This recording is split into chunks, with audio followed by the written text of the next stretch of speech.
안녕 친구들, 스타 강사 홍성원 제2탄 세계사. 우리는 세계사를 강사합니다. 선사시대 이전부터 할 겁니다.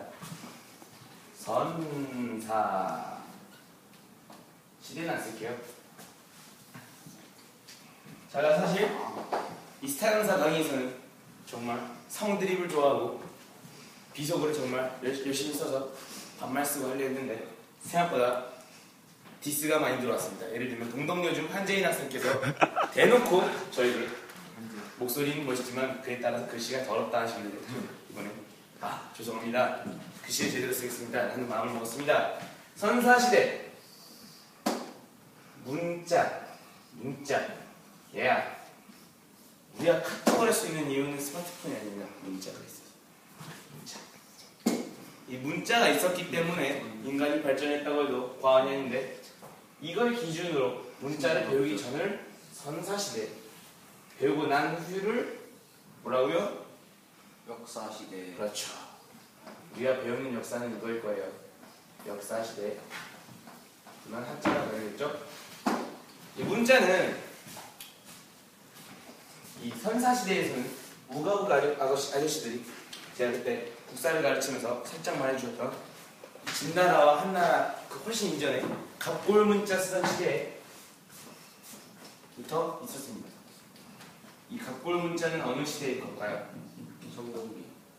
그러니까 역사일까요? 선사일까요? 역사요. 그렇죠. 근데 갑골 문자는 사실 상용 문자입니다. 상용 문자는 진짜 별거 아니에요. 제가 저 카메라 찍는 박진영이 이렇게 있습니다. 박진영이 어제 발표를 했다. 이게 글자래요. 상용 문자로 바꿔야죠. 이게 박진영이라고 글씨를 정하고요. 박진영이 개새끼다를 말하려면 이게 개를 그려주면 됩니다.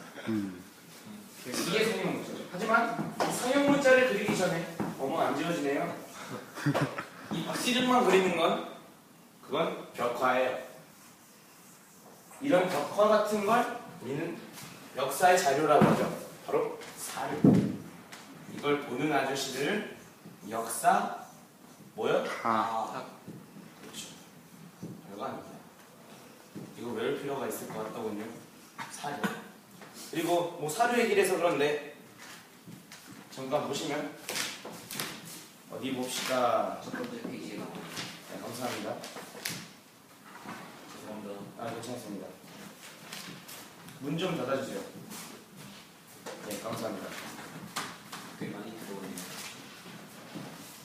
어딨어? 그건 어딨지? 뭐가? 그 왜 피라미드랑 그거 다음에 나와. 그래? 하면서 해야겠네. 자, 계속하면.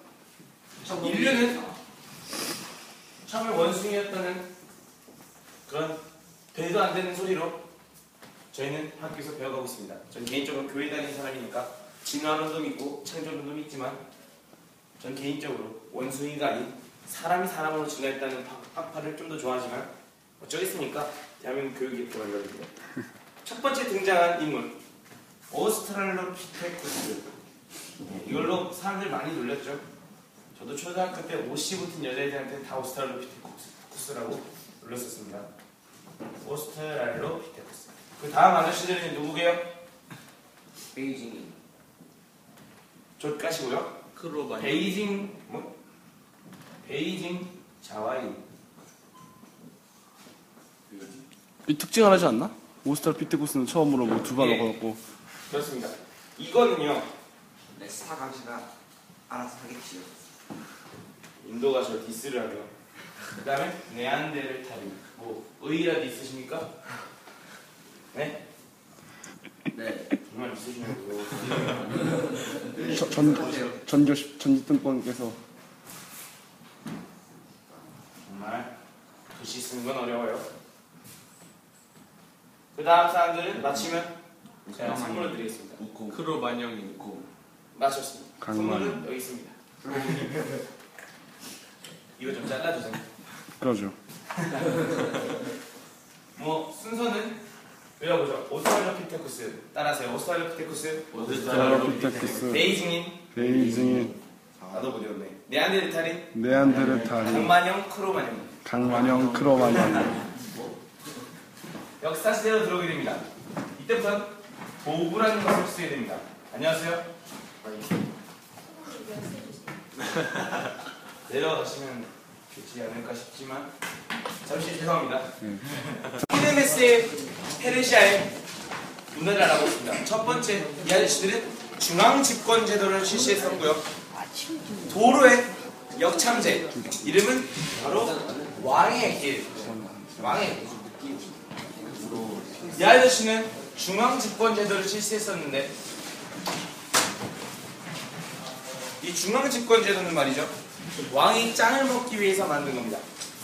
그 아저씨가 어떤 사람이 땅이 큰 만큼 각 지역에 어떤 사람들을 보낼 거 아닙니까? 장관이랑 지금 시켰는데 그 아저씨들이 탐관오리를 숨기고 뭔 짓을 할지 모르는 거지 않습니까? 그래서 왕의 귀와 왕의 미인의 아저씨들도 보냈지만 교통이 편리하게 하기 위해서 왕의 길을 만들고 그것으로 인해 서로 간의 교통이 좋아졌습니다. 네, 그리고 세 차례에 걸친 스파르타를 침략을 했지만 우리 이스칸달 아저씨 알렉산드로스한테 결국 멸망을 하게 됩니다. 그 뒤로 사산 왕조가 다시 등장하게 되는데요. 이 아저씨들은 진짜 천재예요. 예, 대천재. 이게 사산이고 여기가 서로마, 여기가 쿠시안 왕조가 존재하는 곳인데요. 여기서 동서 중개무역을 했습니다. 돈 다 뜯어먹었어요. 여기서. 그래서 사산 왕조는 정말 크겠구나 했는데 이슬람의 침입으로 멸망합니다. 이 아저씨 사산 왕조는 얼마나 강력했냐면요, 로마 제국에 쳐들어와서 로마 황제를 납치할 정도로 강력했다고 합니다. 자, 오늘 그러면 페르시아까지 마무리를 했고요. 방과 후에 다시 하겠습니다. 페르시아부터 이제 방과 후니까 아침에 페르시아는 다 했고요. 다시 페르시아 이제 마무리로 하겠습니다. 아까 말했듯이 사산 왕조 페르시아와 아케네메스 왕조가 네메스야 메네스야? 메네스. 아케메네스. 메네스. 아메 사산 페르시아가 있죠.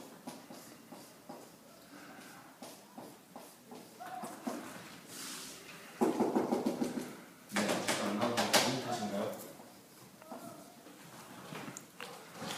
이 아케메네스 든 뭐든 간에 페르시아는 바로 나와야 되는 종교가 있습니다.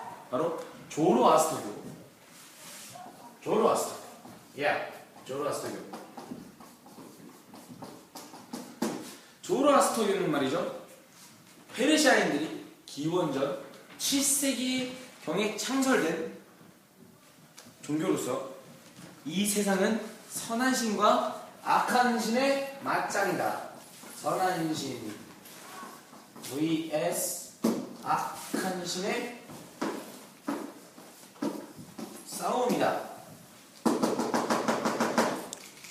어우. 교과서에 다 나오는 겁니까? 네, 나오는 네. 겁니다. 분명 나오는 겁니다. 나온다. 선한 신과 악한 신의 싸움이다. 이렇게 말을 했고요. 선한 신은 잘 나오네요. 이제 불을 의미했고, 너무 진하게 나온다. 선한 신은 불을 의미했고요.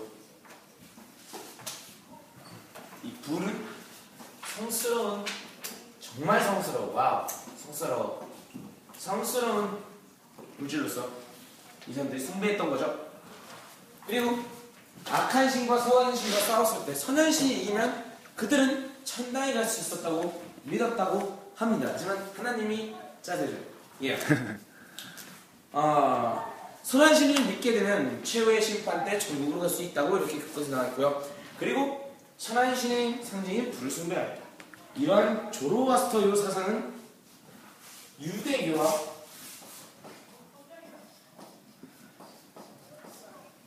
그리고 크리스트교, 크리스트교, 그리고 이슬람교까지 세계의 3대 종교 중 가장 큰 종교들을 영향을 줄 정도로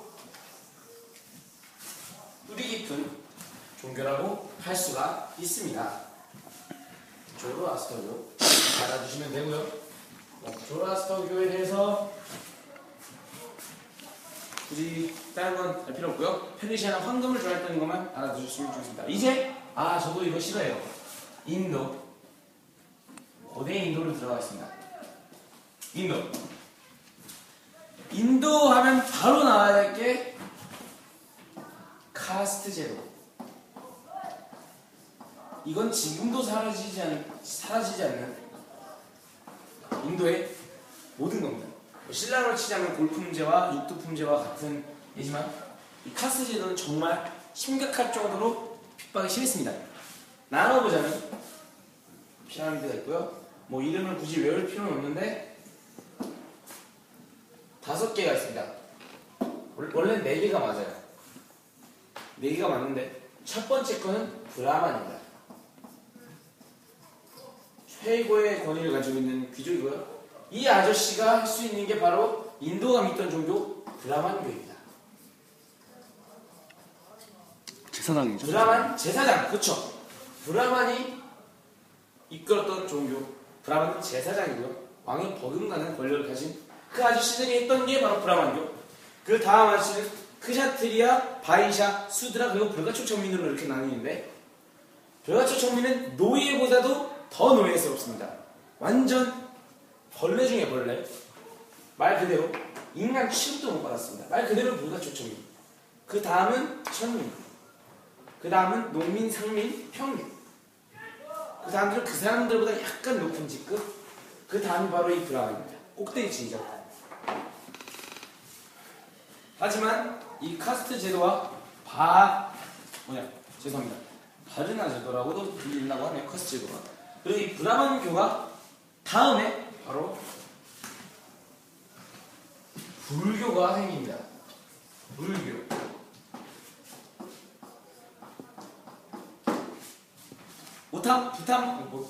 불교는요, 고타만 시타르타가 수행을 통해서 부처가 되었다.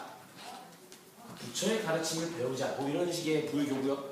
불교는 종교보다 가르침에 가깝다 할 정도로 그런 종교입니다.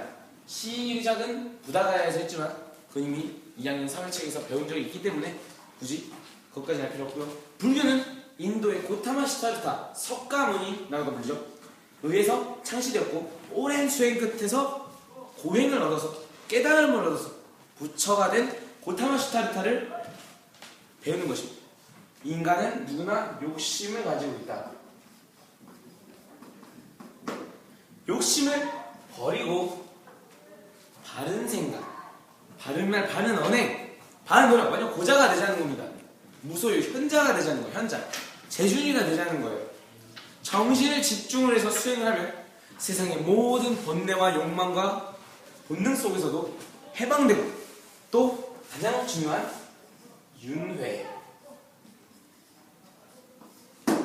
윤회의 속박에서 벗어나 해탈의 경지에 이를 수 있다. 본능을 벗어던지면 죽었다가 다시 태어나고 죽었다가 다시 태어나고 이 윤회의 수레바퀴에서 벗어나서 해탈이 되어 부처님이 될 수 있다. 그렇게 믿는 게 우리의 스님들입니다. 불교 아저씨들입니다. 참 안타까운 종교죠. 불교에 대해서 좀 더 알아보자면 2가지로 나눕니다. 대승불교와 소승불교라고 알고 계신데 잘못된 겁니다. 이민용 선생님께서 팁을 주셨는데 대승불교와 소승불교와 비슷한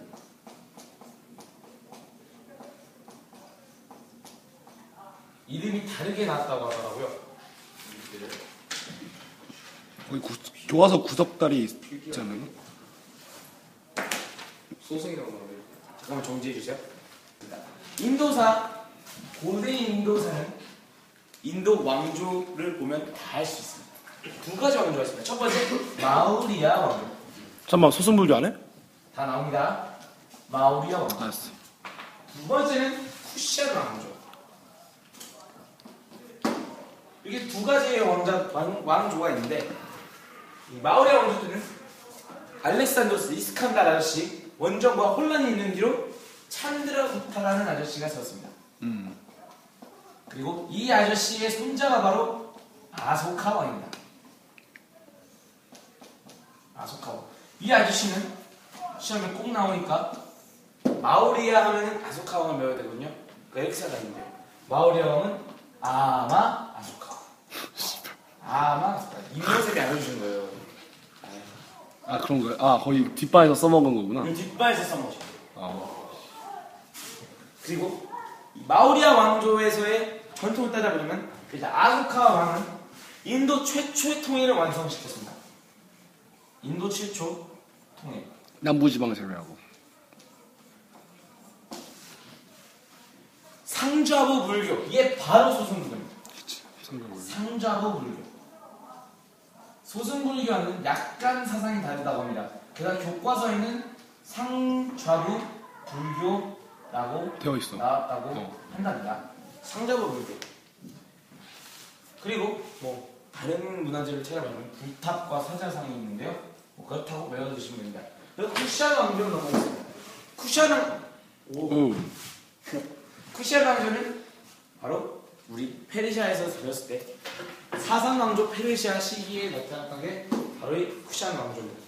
쿠샤르 왕조는 1세기형 대월지가 건국.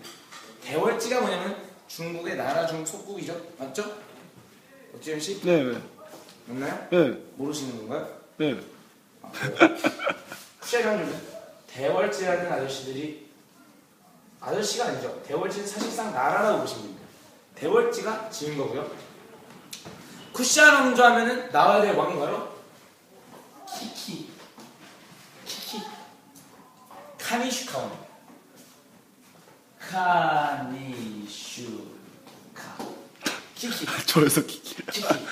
이래서 키키도 있고요. 쿠샤르 왕조 하면은 카니슈카에서 키키입니다. 키키 기억하세요. 키키.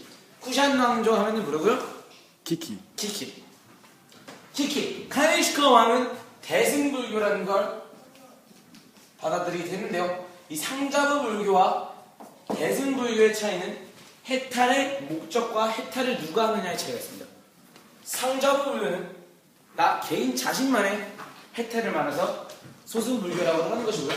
우리 대승불교는 나라와 우리 온 국민의 해탈을 원한다. 그게 바로 대승불교입니다. 그리고 이 아저씨들은 이제 간단한 미술이 나옵니다. 간단한 미술 양식. 이 간단한 미술 양식은 어떤 거냐면요. 뭐 김신희 선생님이 말하시길 알렉산드로스의 영향도 있다고 합니다. 그리고 이 간단한 미술도 우리나라에조차도 영향을 끼치는데요. 그의 대표적 예가 바로 석굴암입니다.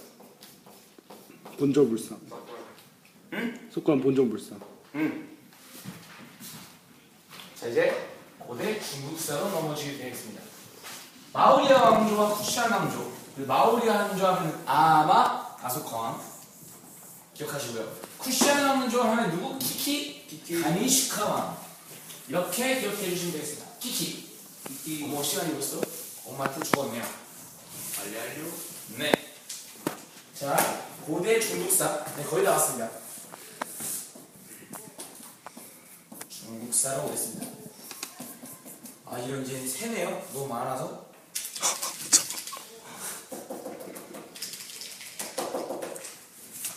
고대 중국사. 춘추전국시대. 제가 국사 때 말씀드렸습니다. 춘추전국시대.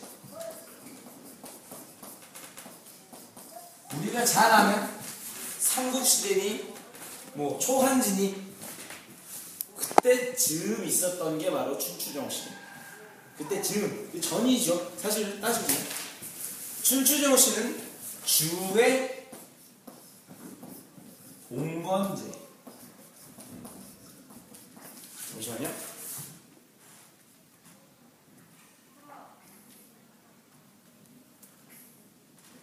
Oh man. 어이구. Oh my ink.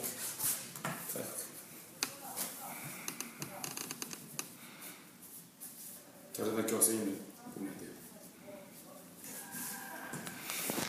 어쨌거나. 좋아.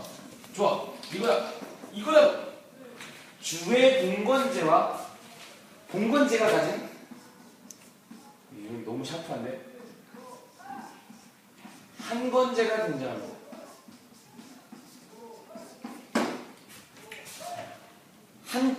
죄송합니다.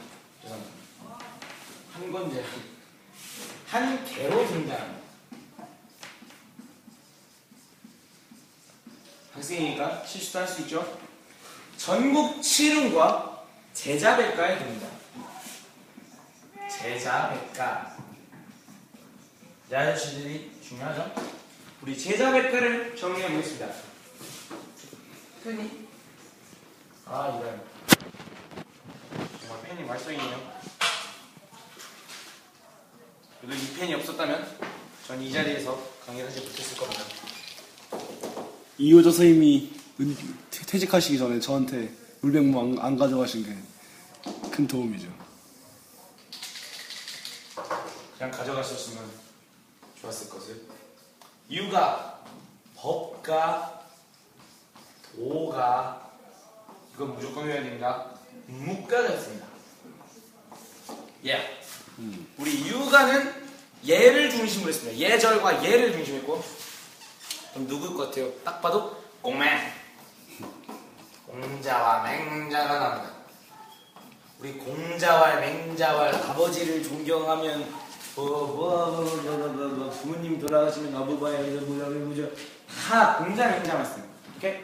공자와 맹자와는 전부 다 부모님 효도하는 말씀입니다. 아셨죠? 법가, 법을 말 그대로 법을 중심하는 것입니다. 상한과 한비자가 있습니다. 상한과 한비자. 이거는 이 표는 외우시는 게 좋습니다. 그리고 도가, 자연과 도와 이치, 도리, 노장. 이거 따로 역사실은 배웠죠? 노장사상이라고. 바로 노자와 장자를 의미합니다. 그리고 마지막에 하나 더 있습니다. 묵가 아저씨는 묵자가 있습니다. 묵자거니까 묵자거니까 앞좀 먹자. 네, 오케이. 그리고 진시황제 아주 중요합니다. 시황제. 이 시자는 시작할 때의 시자입니다. 시작할 때. 시작. 이 아저씨가 중국을 시작했다. 뭐 이런 의미로 하는데 이 아저씨가 중국 최초로 통일을 했어요. 그게 바로 첸. 이게 바뀌어서 차이나가 됩니다. 이 아저씨들은 죽기 전까지 17년 동안 중국을 바꿨어요. 이 아저씨는 아주 카리스마 넘쳤어요. 우리 상하과 한비자의 법가 중심 제도를 했었고요. 유학을 정말 싫어해서 많은 유학자들 죽여서 만리장성 쌓을 때부터 쌓았다고 합니다. 잠시만 내려가겠습니다. 짜잔! 무려 종이를 떨어뜨렸어. 뭘 봐? 제가 못생겼지만 이래봬도 열정은 가득한 중학생입니다. 오케이, 다시 가보겠습니다. 어디까지 했죠? 진시황제, 국가사상 강조했습니다. 유학자들 다 죽였어요. 유학시니까. 지들을 모함하니까. 그러다 진시황이 하는 짓거리들은 모두 국민을 짓밟고 나 좋아라, 중국을 좋아라라고 만든 거예요. 이 아저씨는 업적도 쩔어요. 15년 동안 여자랑 잔 것만 있는 게 아니야. 엄청 많이 있어. 첫째, 한문을 통일했어요. 이건 정말 굉장한 겁니다. 말 그대로 천자문이 아니에요. 천재가 넘어요. 그 아저씨들은 중국 아저씨들 진짜 대륙이에요. 진영이도 한자가 생길 거고요. 진우도 한자가 생길 거고요. 저도 한자가 생길 거고요. 한재희 씨도 한자가 생길 겁니다. 조심하세요. 그냥 내 눈에 보이는 거는 전부 다 글자로 만들었어요. 전부 다. 그냥 내 눈앞에 있는 의자, 책상, 컴퓨터까지 전부 다 글자로 만들었어요. 그러니까 그냥 만물 이치를 전부 다 문자로 만든 거예요. 근데 그 아저씨는 일단 지역마다 또 글자 모양도 달라, 말도 달라, 통일했어. 완벽하게 15년 안에. 그리고 위에서 놈들이 쳐들어옵니다. 어떤 놈들일까요? 빨갱이들.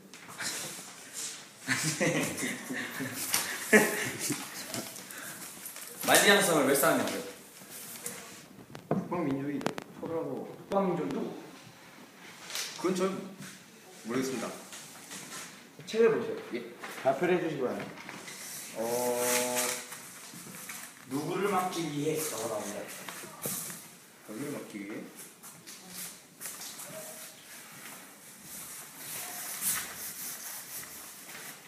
있을 거예요.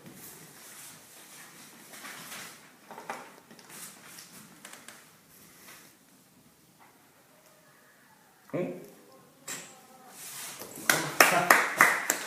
왠가요? 북방민족이라고 나와 있네요.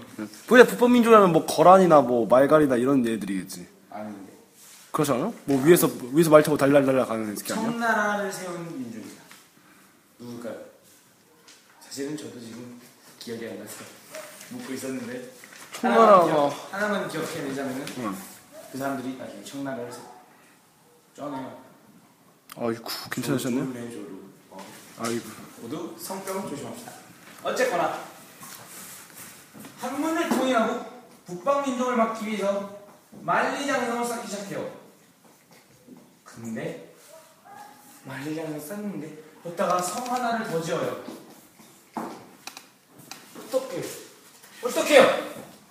우리 피골이 이상 접한 국민들한테 성을 두 개나 지어요. 그 만리장성 말 그대로 만리가 아니야. 존나 길어. 만약에 우리 인공위성에 볼 수 있는 유일한 인간이 만든 건물이라 할 정도로 엄청 커요.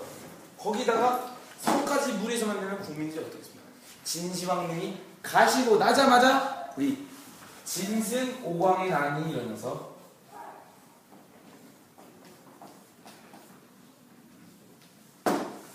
글씨가 너무 더럽대. 저게 뭔 글씨가요? 진승 옥화 오광의 난이 일어나서 결국에 진시황도 망합니다. 하지만 진나라는 그 15년 동안 엄청난 걸 이루어내었기 때문에 훗날 차이나라고 계속 불리는 게 아닐까 싶네요. 저기 서건씨 스타가서 서건씨 저거 뭐야 언제 맨 처음 시작했을 때 난 너희들 존대해줄 필요가 없다더니 갑자기 존댓말 쓰고 계시네요.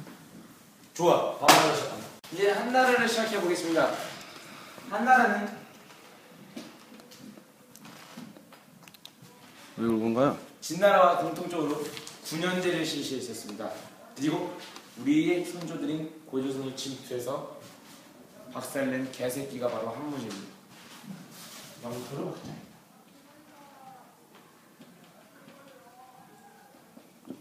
그리고 진나라와 똑같은 9년제를 실시했다. 9년제가 뭐냐? 9년제는 말입니다. 진나라 같이 왕이 짱이다. 왕이 짱이라는 걸 강조하기 위한 법이라고 간단하게 생각하시면 좋겠습니다. 그리고 비단길. 예스.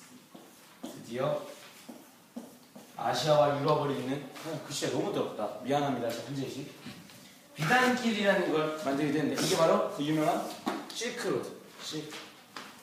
그리고 소금과 철을 나라에서 나눠주기로 결심. 소금과 철은 나라에서 전매에서 파는 거. 전매가 전부 다 사들여서 파는 거죠. 국민한테. 전매 제도를 시시하게 됩니다. 람쥐. 그리고 박기현씨 한나라에 세운 사람은 누구죠? 한나라 공국사에 나오나요? 누구죠? 나오노?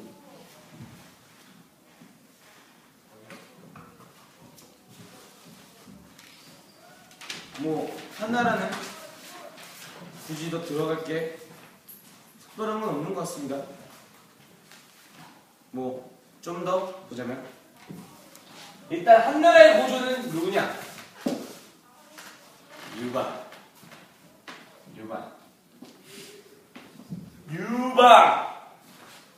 유방이 세웠습니다. 초한진이라는 유방 아저씨가 초나라의 항우 아저씨와 싸워서 따는 게 바로 한나라.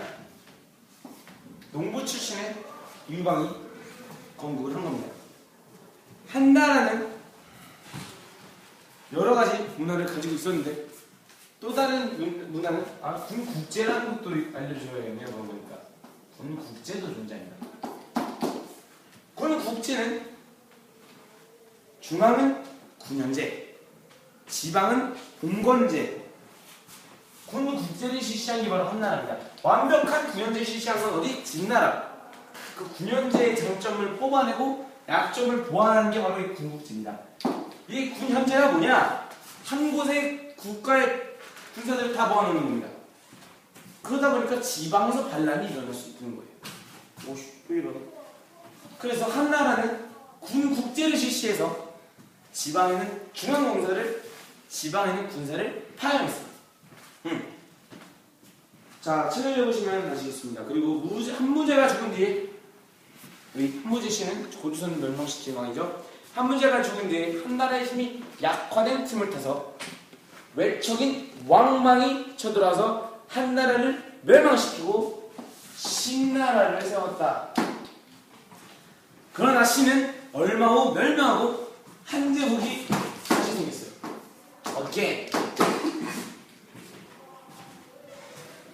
다시 일어난 후에 다시 제국을 세운 이 한나라를 우리는 후한이라고 합니다. 후한.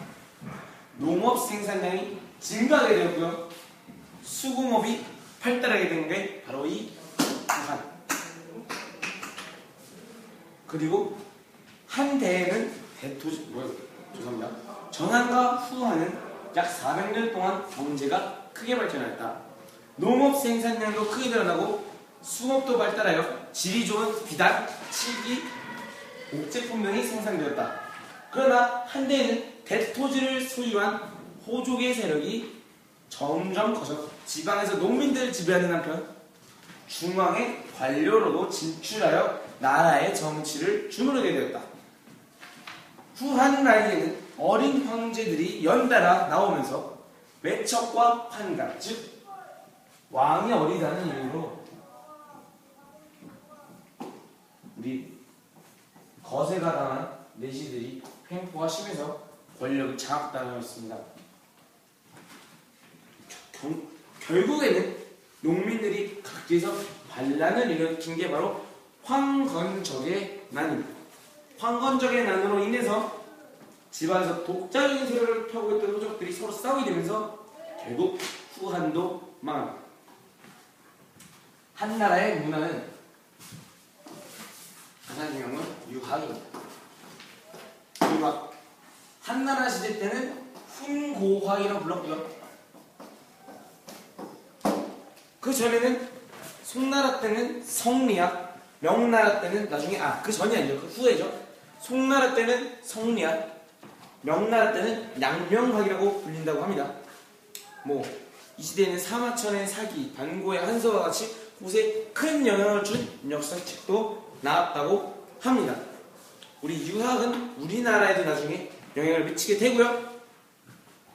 한대의 황제들은 유학 교육을 중시하기 위해서 거기서도 세운 게 바로 대학. 이 아저씨 대학에서 학생들을 가르치는 박사들을 거기서도 오경 박사라고 불렀다고 합니다.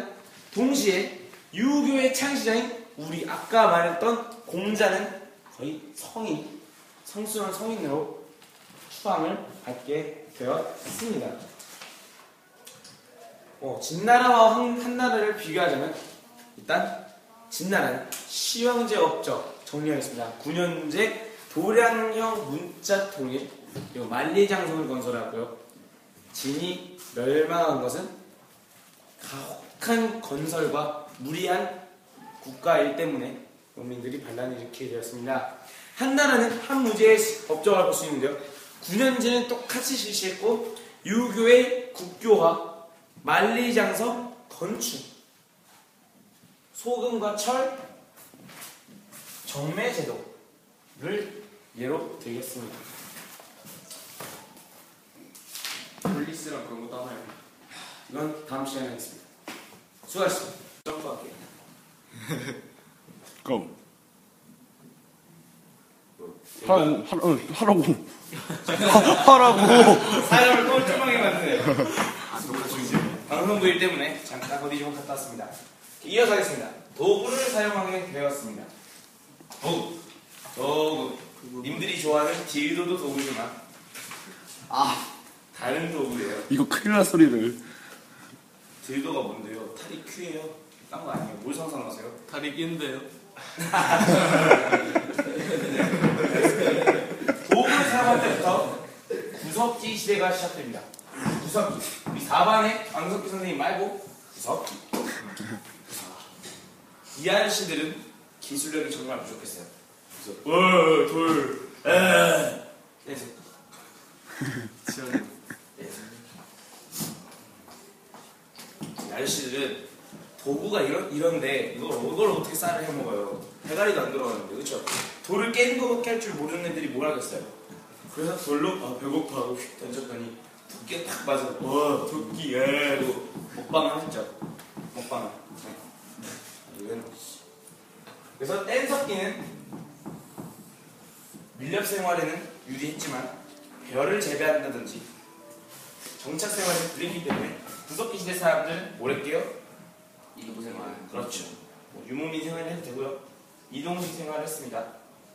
그러면 집은 어떨까요? 동굴이요. 막 지어서 막지. 진짜예요. 진짜 막 지어서 막지.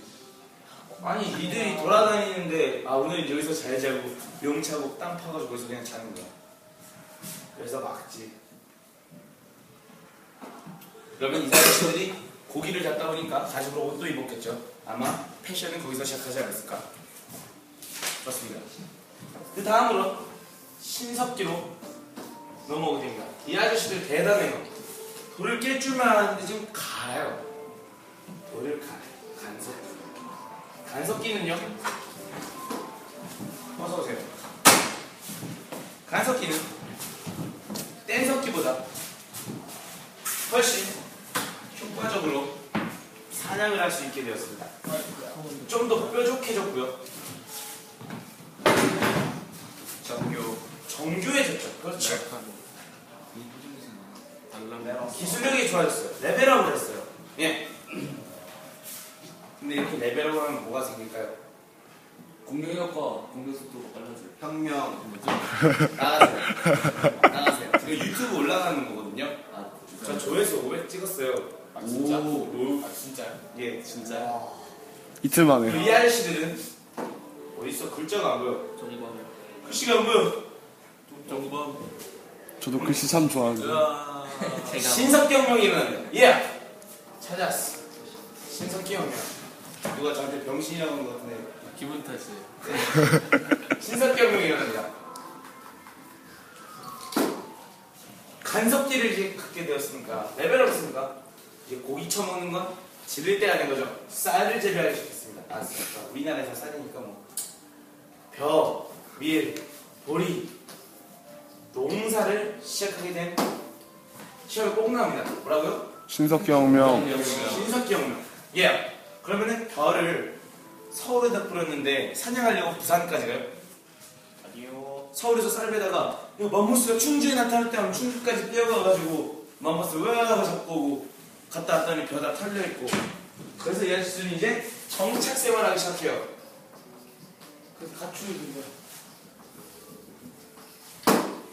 도체 생활 시작해요. 하지만 고기는 먹어야겠죠. 고기는 배고파. 가축을 기르기 시작합니다. 가축.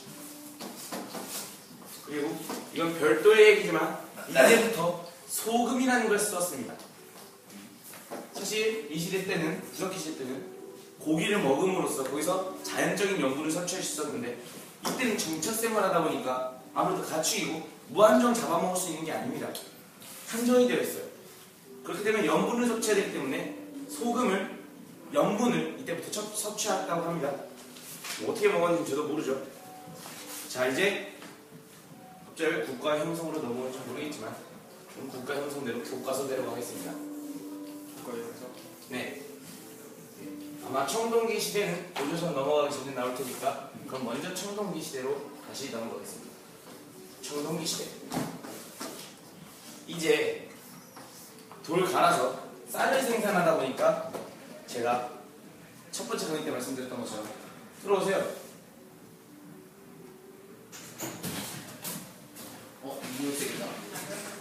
진짜 하나 찾았다. 쌤, I'm the real. 쌤 찍고 있어요. I'm the real. 이쪽 쌤 US 500. 예스, 계속하세요. 아 진짜 쌤 한번 해주세요. 소! 기함은 노래, 기함. 소! 예, 소. 청동기 시대로 넘어옵니다. 우리 간석기 시대, 신석기 시대 때부터는 농사를 시작했죠. 그럼 열심히 일하는 사람들은 잉여재산이 생기게 됩니다. 잉여재산. 사유재산 혹은 잉여 생산물이라고 하시면 생산물.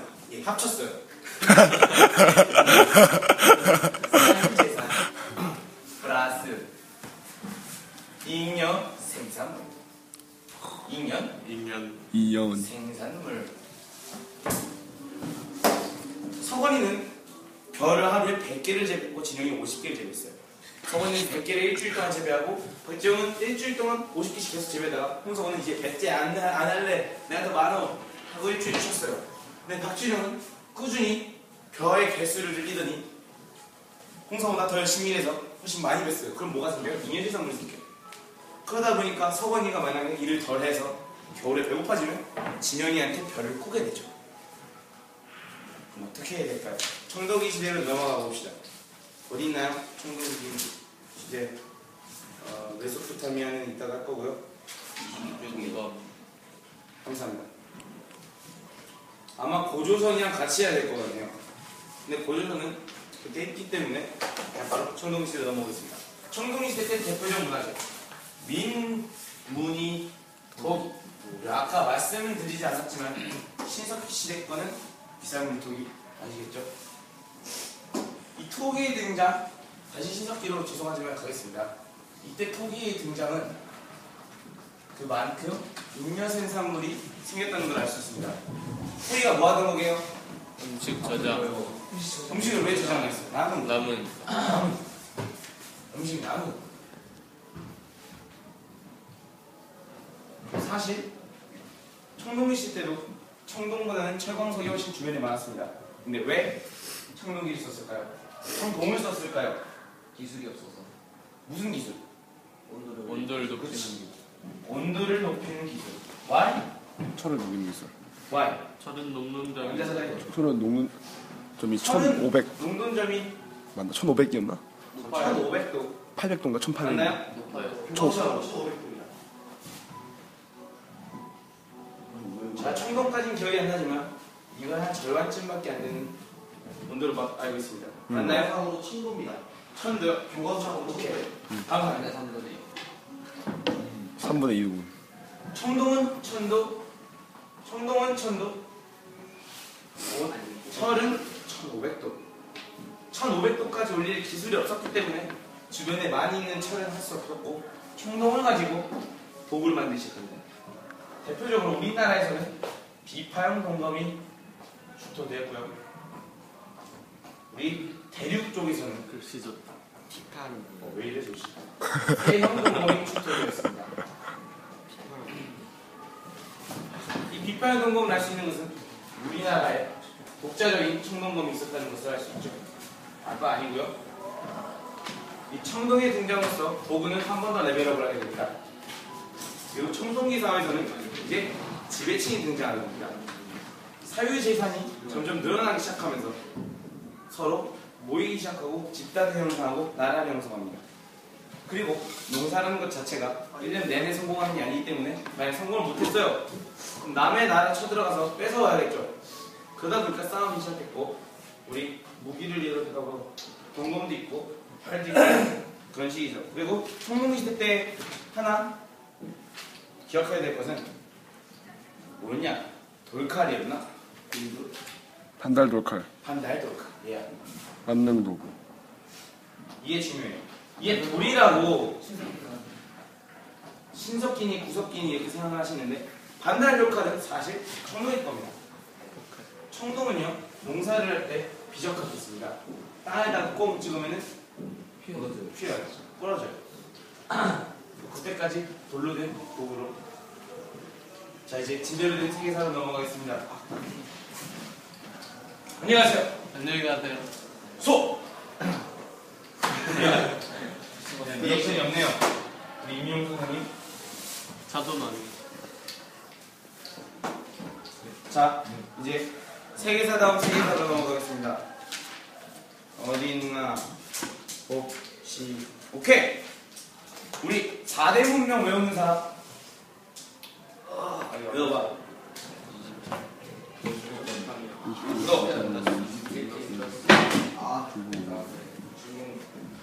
중국 맞습니다. 메소포타미아. 상식 아니야.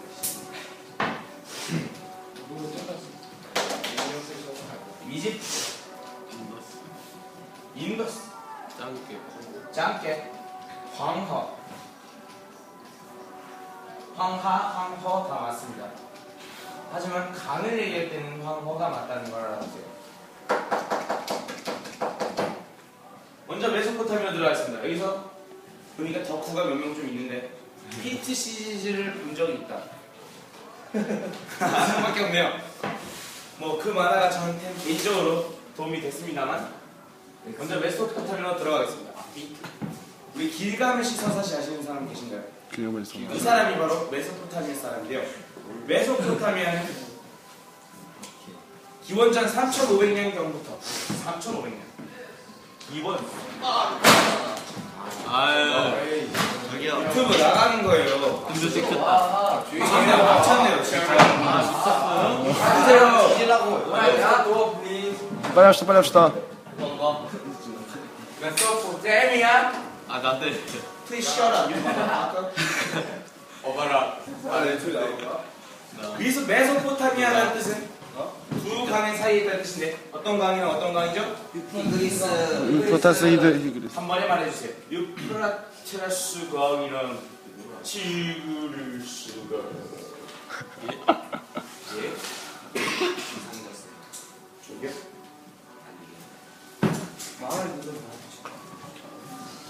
이 아저씨들은 뭘 했을까요? 수메르 문명인들은 이제 문자를 쓰기 시작했습니다. 어떤 문자? 세계 문자. 우리 내셔검 가기 전 쐐기검 아이고 쐐기 문자. 개인적으로는 내가 지금 쐐기검 쓸 뻔했어. 그래서 지금 망할 뻔했어. 그리고 우리 성경에 나오는 지구라트, 바벨탑. 손들 바벨탑. 지구라트 지구라트. 우리 성경에는 바벨탑이라는 엄청 거대한 탑이 나온다고 합니다. 그게 지구라트는 아닌가라고 지국자들은 예측을 하고 있고요. 이거 좀 잘 줘요. 예측을 하고 있고요. 메소포타미아에서 가장 문화를 정리하자면 쐐기 문자, 60진법, 태음력, 그리고 마지막으로 다신교. 인종은 어떤 인들? 여기 수메르. 그리고 우리 함무라비 아저씨. 안녕하세요. 여기 메소포타미아 문명에서는 가장 강대한 강대국이 있었습니다. 이름은 바빌로니아. 우리 파워키를 많이 하신 분은 아니지만 길가메시가 쓰는 스킬이 있죠. 게이트 오브 바빌론. 그게 진짜 현실에 존재합니다. 네.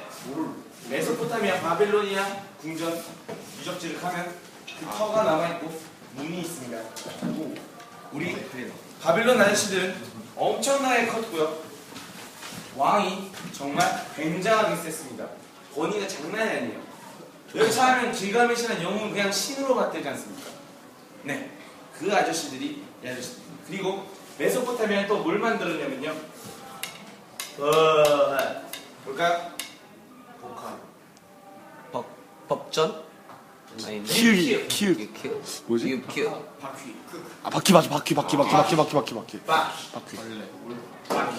벌레. 나와. 나와. 우리 존경하는 윤딩 선생님 기술. 함무라비 법전 아니에요? 아, 귀가 먼저다. 알겠죠? 우리 이제 이집트로 넘어갑시다. 이집트는 함무라비 법전 아니에요? 태양. 내가 한번만 먼저 할게요. 네? 제가 이사장님이 그렇게 말씀하셨으니까 전격권 이사장. 함무라비 법전은 바빌로니아 왕국의 함무라비 왕, 말 그대로 함무라비 왕이 만들어서 만든 거죠. 함무라비 법전. 봤어? 어서 오십시오. 함무라비 법전은 굉장히 무식한 법이었어요. 준영이가 절 때렸어요. 그럼 나도 때려도 돼요. 보복병. 보복죄예요. 주성이가 화나서 홧김에 저를 죽였어요. 그럼 저희 엄마는 제일 죽여도 되는 거예요. 맞다 이거. 네. 하지만 귀족인 주성이와 거지인 진영이가 만나서 주성이가 진영이 칼로 찌르거나 눈 때려도 옛다 은화 이거 끝나요. 그 계급 사회가 너 노예. 심각했다는 걸 알 수 있죠. 예. 가까운 진영이는 은화 2냥밖에 되지 않습니다. 안녕하세요. 시간이 10분밖에 없네요. 그러면은 빨리 이집트를 가보겠습니다. 이것도 파트 잘라야겠다. 아마 오늘은 인더스까지는 못할 것 같고 방과 후에 녹화를 해서 카카오 스토리에서 참고하시기 바랍니다. 안녕. 유튜브에 올라가. 지난번 영상 500개. 자, 이집트로 넘어갑시다. 이집트는 어떤 거에다가 세웠을까요? 날감. 나이가. 우리 이집트는 정치와 종교를 집합한 신권 정치. 신권. 신권이 뭐야? 신권 뭐야? 정치. 신권 정치를 실시했습니다. 우리 이 사람들의 왕 파라오는 신으로 받들어졌지요. 태양신의 아들이다. 태양신의 아들이다. 난 태양신의 아들이니까 내 말은 그 법이다. 이게 바로 신권 정치입니다. 신권 정치. 그리고 이 아저씨들의 내용을 정리하자면 첫 번째, 태양력을 썼습니다. 굉장한 수학이죠. 태양력의 측량술에 기하하게. 앞으로 우리가 고등학교에서 고생할 기하학, 기하 벡터가 나오는 삼각. 기하학의 의학까지 이과적인 계열들. 수많은 기록들이 있었고 그걸 모두 어디요? 국민들이 다 있고. 파피루스에다가 기록을 했었습니다. 종이 같은 파피루스는 제가 알기로 얇은 가죽에다가 했던 걸로 기억을 하는데요. 인도. 저것도 굉장한 기술력이죠. 자, 이제 페니키아와 헤브라이를 정리하겠습니다. 이거는 필기를 할 필요까지 없을 것 같고요. 자, 읽어드리겠습니다. 지중해 조용히 해주세요. 저기요, 수업 안 될 거 만드세요. 주중에 동부해안 지대에는 기원전 1200년 중에 페니키아인들이 자리를 잡고 활발한 해상 활동을 전개하였다. 이 아저씨들 써야겠네요. 이 아저씨들도 문자가 있었네. 이 페니키아인들이 있었던 건 표 문자. 아시네. 안녕하세요. 표문자. 알파벳의 기원인 표문자 수일했고요. 우리 성경에 나오는 히브리어죠. 히브리인들 모두 이 페니키아와 헤브라이 문명에서 저희가 쓰습니다. 인더스 문명.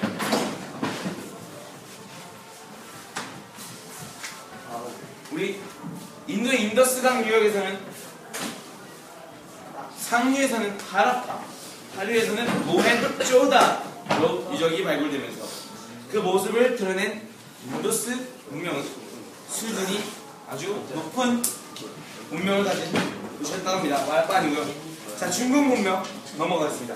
중국 문명은 일찍부터 신석기 문화가 발달하는데요. 특히 화왕 유역의 주민들은 비옥한 황토지대에서 조, 수수 등과 같은 농작물을 지배하고 가축을 기울였다고 합니다. 말도 아니죠? 말도 아닙니다. 자, 오늘은 그리스까지는 못하겠지만 최소한 페르시아는 제가 어떻게든 끝내겠습니다. 페르시아.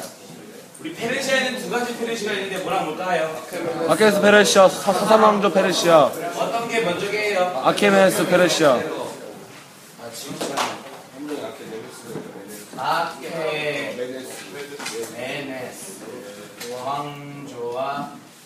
사상왕.